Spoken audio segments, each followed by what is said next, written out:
एक माँ की ममता। दोस्तों, एक रात मनोज बाबू अपनी पत्नी मोना के साथ शादी की पार्टी से अपने घर को लौट रहे थे। रात ज़्यादा होने की वजह से कोई सवारी गाड़ी नहीं मिल रही थी। मनोज बाबू का घर मुश्किल से 3 किलोमीटर की दूरी पर देहरादून के एक पहाड़ी गांव में था।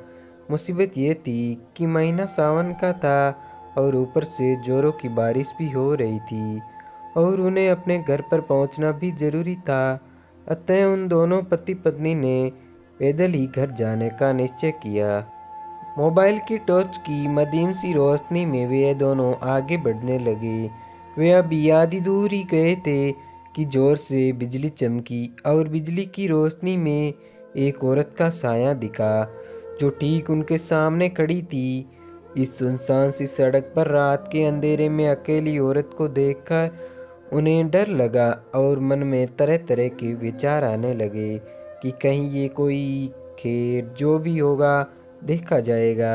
ऐसा सोचते हुए उन दोनों ने अपने कदम आगे बढ़ा दिए, लेकिन बिजली अब बार बार चमकने लगी थी और उस बिजली की चमक में वो औरत दूर से ही साफ साफ दिख रही थी। वो औरत उन्हें रुकने का इशारा कर रही थी।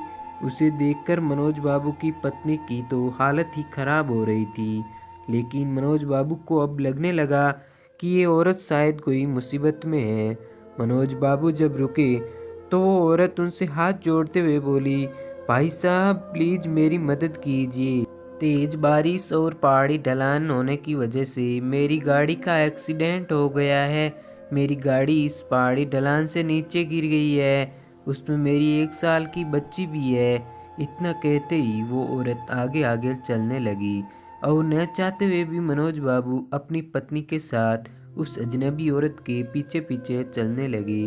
लेकिन एक अनजाने भय से उन दोनों का दिल जोर जोर से धड़क भी रहा था। जैसे ही वे दोनों पहाड़ी से नीचे उस गाड़ी के पास गए तो उन्होंने देखा कि गाड़ी में एक प्यारी सी मासूम बच्ची रो रही है।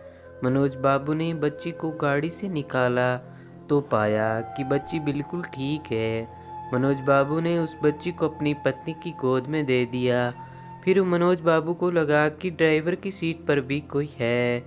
जब वो आगे जाकर देखे तो उनके होश उड़ गए, क्योंकि ड्राइवर की सीट पर भी वही औरत खून से लथपथ होकर मरी पड़ी थी। मनोज बाबू को अब सब कुछ समझ में आ गया था। वे दोनों पति पत्नी बच्ची को अपनी गोद में लेकर अपने घर की तरफ आगे बढ़ गए।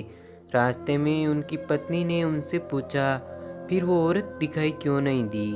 कहीं वो कोई? मनोज बाबू बोले, वो एक माँ थी।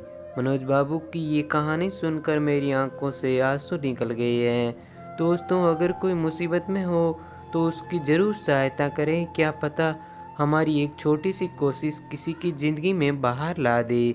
यह छोटी कहानी हर एक माँ की ममता को समर्पित है। तो दोस्तों, ऐसी कहानियाँ हर रोज़ सुनने के लिए हमारे चैनल को सब्सक्राइब ज़रूर करें।